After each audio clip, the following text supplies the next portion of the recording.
आदरणीय दोस्तों और भक्तों, क्या मूर्ति रहित पारब्रह्म मूर्ति रूप में भगवान सदाशिव हैं? आइए इस वृत्तांत पर एक नज़र डालते हैं। दोस्तों, हम लोगों में आपस में जब धर्म के बारे में हमारा एक दूसरे से वार्तालाप होता है, तो यह एक समस्या बन जाती है कि दोस्तों वह निराकार है या साकार है। तो दोस्तों, इस शक को दूर करने के लिए आपको शिव तत्व के निरूपण के बारे में बताता हूँ। दोस्तों, सिर्फ 1.5 मिनट का यह वृत्तांत है और यह रुद्र संहिता के सृष्टि खंड से लिया गया है और गीता प्रेस गोरखपुर द्वारा प्रकाशित किया गया है।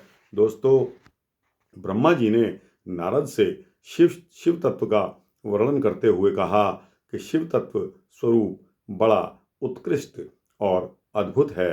जिस समय प्रलय काल उपस्थित हुआ, उस समय समस्त चराचर जगत नष्ट हो गया।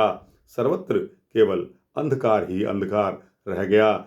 इस प्रकार सब ओर निरंतर सूचिभेद्य घोर अंधकार में उस समय तत्सत ब्रह्म, इस श्रुति में जो सत्य सुना जाता है, एकमात्र वही शेष रह गया, जिसे योगी जन अपने हृदय आकाश के अंदर निरंतर देखते हैं।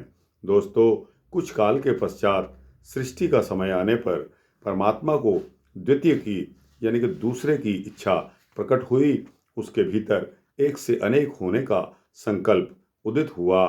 तब उस निराकार परमात्मा ने अपनी लीला शक्ति से अपने लिए मूर्ति यानी कि आकार की कल्पना की। वह मूर्ति संपूर्ण ऐश्वर्य गुणों से संपन्न सर्व ज्ञानमयी हुई। जो मूर्ति रहित परब्रह्म है, उसी की मूर्ति यानी कि चिन्मय आकार भगवान सदाशिव हैं।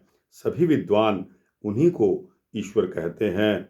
उस समय स्वेच्छा विहार करने वाले उन सदाशिव ने अपने विग्रह से एक स्वरूप भूता शक्ति की सृष्टि की, जो उनके अपने श्री अंग से कभी अलग होने वाली नहीं थी। तो दोस्तों, यह था शिव तत्व का निरूपण।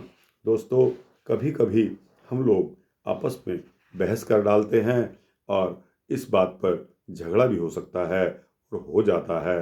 तो दोस्तों, आज मैंने आपको चिन्मय आकार यानी कि मूर्ति का आकार और मूर्ति रहित पारब्रह्म यानी कि जिसको लोग ईश्वर, अल्लाह, पारब्रह्म, परमेश्वर, अकाल पुरख इत्यादि के नाम से पुकारते हैं, जो मूर्ति रहित पारब्रह्म है, उसी को मूर्ति आकार में जो भगवान सदाशिव कहते हैं। दोस्तों, मैं समझता हूँ कि आपका डाउट, आपका शक शुबा अब क्लियर हो गया होगा। दोस्तों, यह रुद्र संहिता में आया है, मेरे अपने बनाए हुए शब्द नहीं हैं। बोलो जय श्री सीता रामचंद्र भगवान की जय।